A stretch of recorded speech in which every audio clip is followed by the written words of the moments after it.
Hi, today we are going to talk about our latest strategy note titled Navigating Through the Receding Liquidity. In this theme, what we are basically looking at is a outlook for the next 1.5 years.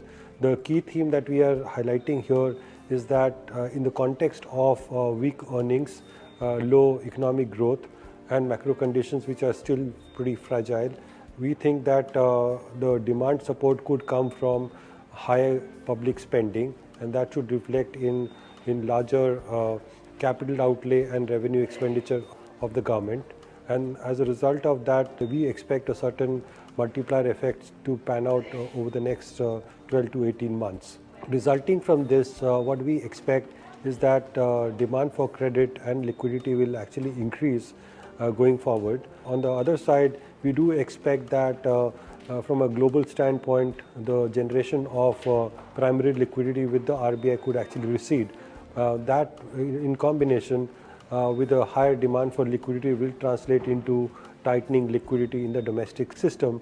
We are already seeing that reflected in the deficit in the banking system, wherein the overall deficit of liquidity is about 1,60,000 crores on a daily basis. The other side is global liquidity.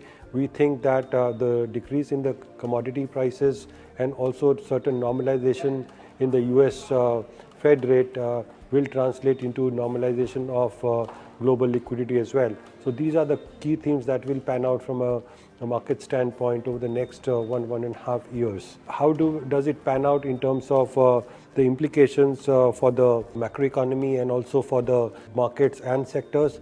Number one thing that we expect is that perpetuation of tight liquidity scenario could translate into hardening in interest rates, particularly market determined yields, which includes money market yields and government securities. And we have seen that money market yields have actually increased by roughly about 50 to 60 basis points from the last rate cut that RBI did. That was in October 2015. So effectively, GSEC yield has also hardened from 750% to something like 8% now. We expect this to continue in the next 12 months or so. Because of higher supply of government papers and also the tightness in liquidity, 10-year GSEC yield is expected to go up to 8.5%. So that's quite contrarian to what people had believed, that there will be deep rate easing scenario or interest rate scenario easing that would pan out. So that essentially gets negated through our research. Implication out of that is that many of the rate sensitive sectors which get impacted because of high yields can get adversely impacted. In the banking sector, what we expect is that banks that have large asset liability mismatch will get adversely impacted, whereas banks that have excess surplus ALM gap, those will be actually impacted positively, because for them the margins could expand. How do we see the markets panning out? We think that in the context that global liquidity is receding, there has been an outflow of FI portfolio flows into the market, and I think that is going to continue going forward as global liquidity remains modest. That has actually been impacting the large cap and the benchmark indices, which have actually corrected sharply, roughly about 18% or so, 18 to 20% from the peak. But over a period of time, we do expect that migration of negative flow could also impact the domestic mutual funds and hence the mid cap and small cap sector stocks as well. So that's a broader level. So broader view on the markets. So the target that we had set for the Nifty was around 7,000 to 7,300 levels. There is a possibility of downside bias to that. In terms of sectors, clearly the winning sector according to us will be consumption led, and this will be positively impacted because of high government spending, particularly things such as 7th pay commission, OROP allocation and other expenditure that the government will have to do with respect to rural and agriculture sector, given the context that the agri sector has been in distress for a pretty long time.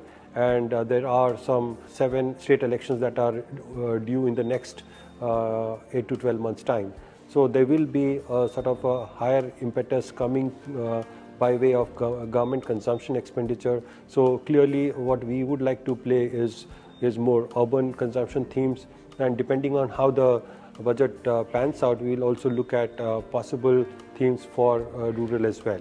The other thing that we look at is, as I've said, in the banking space, we look at retail lenders in general, and also over a period of time, banks that have positive asset liability gap.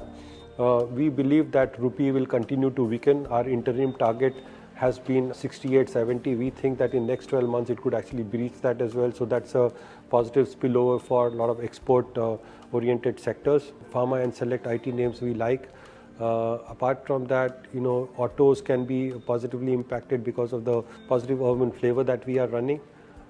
We are sort of continue to remain underweight on investment cycle. So capital goods remains underweight for us, and generally public sector banks remain underweight for us as well. Thank you.